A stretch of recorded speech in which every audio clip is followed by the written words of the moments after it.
All right, folks, this is take 2 on filming the titration for our unknown lab practical. So the whole purpose of this is to do a neutralization reaction, which is where we're using equal amounts of acid and base to form a neutral product. And the point of this is to determine the concentration of an unknown chemical. So that unknown chemical could be an acid or a base, and that is what you are going to get on Thursday, some sort of an unknown, and you're just not sure if it's an acid or a base.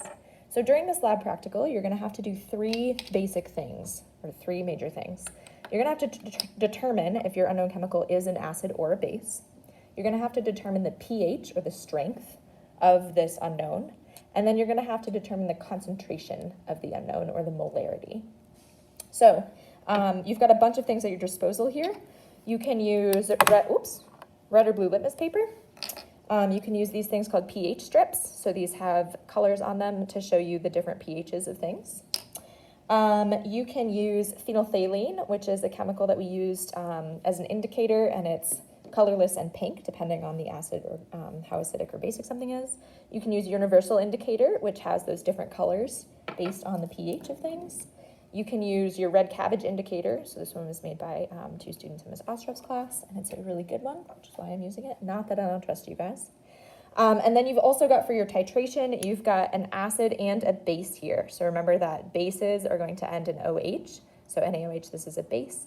And acids are going to start with H, and so HCl is an acid. Both of these are 0.1 molar. So these are what you're going to use for your titration, and you're going to determine which one to use based on whether your unknown is an acid or a base. So to determine the first step, which is just whether this is an acid or a base, you could use your litmus paper, you could use your red cabbage indicator or your universal indicator. I'm going to use a pH strip just because I feel like that is pretty easy. So all I'm going to do for that is take my pH strip and I'm going to dip it into my unknown, and we've got a color here. And then we can actually look at the colors on our pH on the indicator sheet, and we're going to see that our pH, our color right now, is probably between a 1 and a 2. So we've got probably about a 1.5 pH. That's very acidic. So our answer to our first question is that we are dealing with an acid. And I don't know what's happening. So we're dealing with an acid here. And our pH, because I used those pH strips that actually have all the different colors on there, we can actually say what our pH is also. So this one's between a 1 and a 2, so I'm going to say 1.5. I don't know what's happening on my whiteboard here, but 1.5, which is that's a strong acid.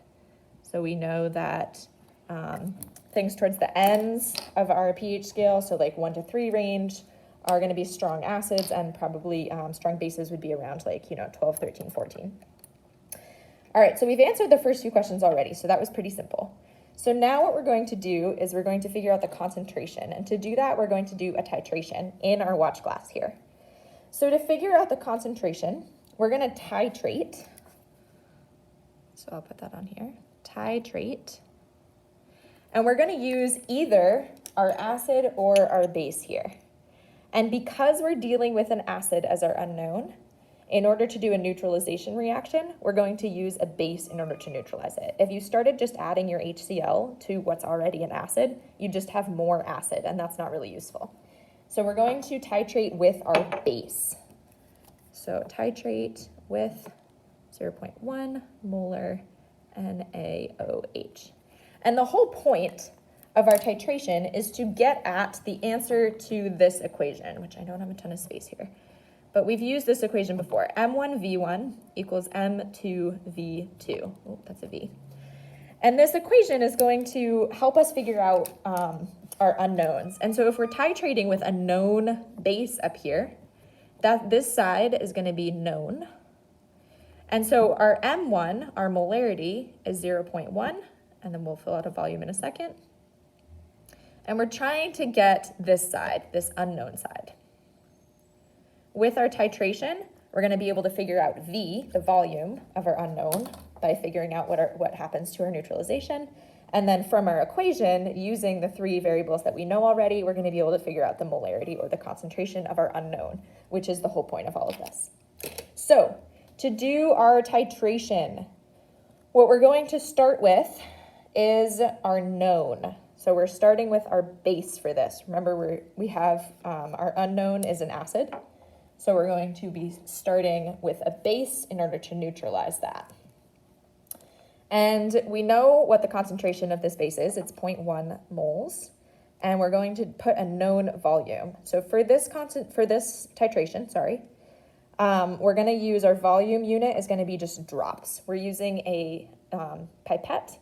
We're not using anything that's going to tell us specifically how many milliliters we're using. So instead of milliliters or liters or some other volume that we know, we're using just drops as our volume.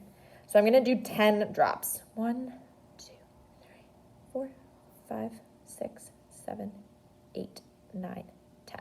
Okay. So there is 10 drops of my known base.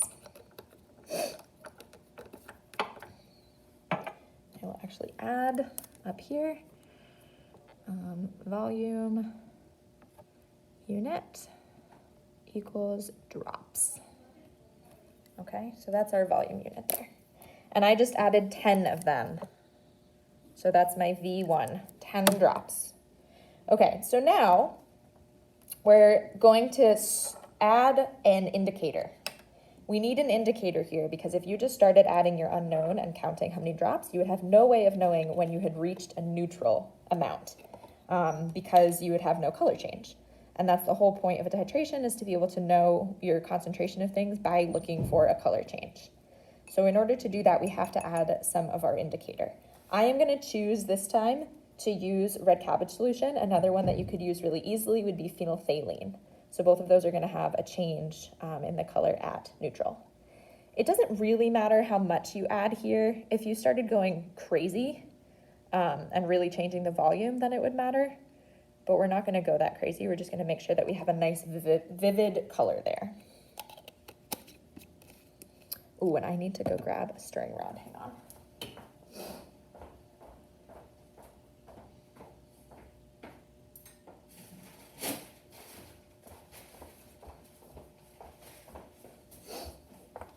Okay, so I'm going to make sure that that's stirred in. So we can definitely see that we've got a nice green color there. So we're starting with our base, that green color.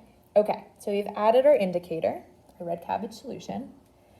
And now we're going to start adding drops of our unknown acid. And we're going to count how many drops we're adding.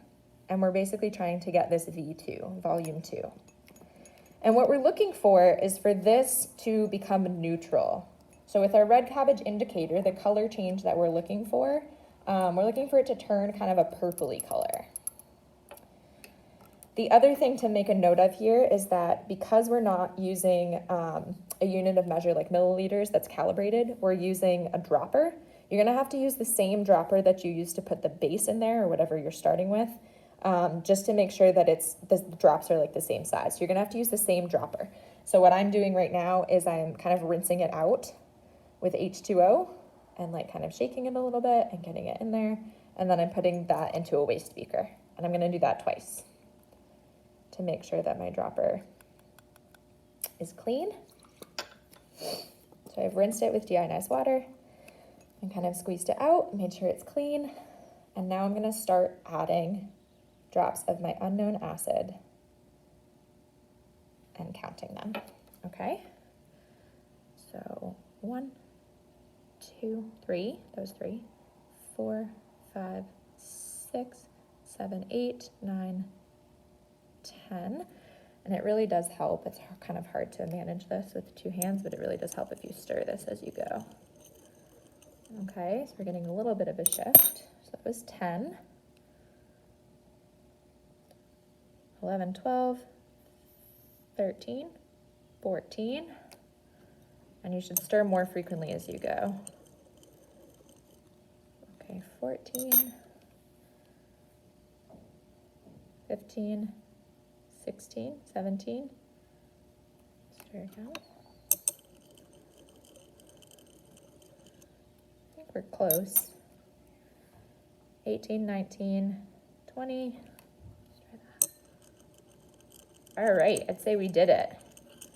So that looks to me like a pinkish purplish color with 20 drops. Okay.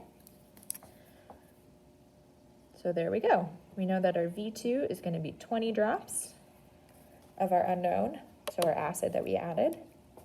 And then all you have to do in order to figure out your concentration is to do a little bit of math.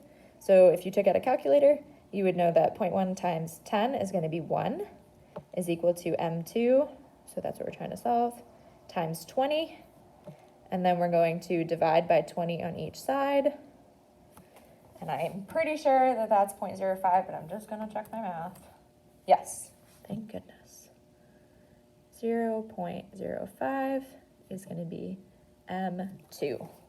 So that is our molarity, is 0.05. And just for your reference, let's see, I'm going to write this in a different color. But molarity, a molarity of less than 3 is going to be pretty dilute. That's a dilute acid or base, and a molarity of greater than 3 is going to be a concentrated acid or base. Oops. There we go. All right, so we know that we are dealing with an acid because we did our pH strips. We know that it is a strong acid because it had a pH of 1.5. And to do our concentration, we titrated with 0.1 molar NaOH.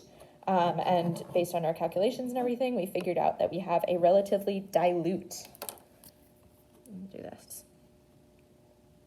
We have a relatively dilute but strong acid that we were dealing with. So that was our unknown chemical. So feel free to watch this video a couple times to help you write your procedure. And I'll check in with you tomorrow.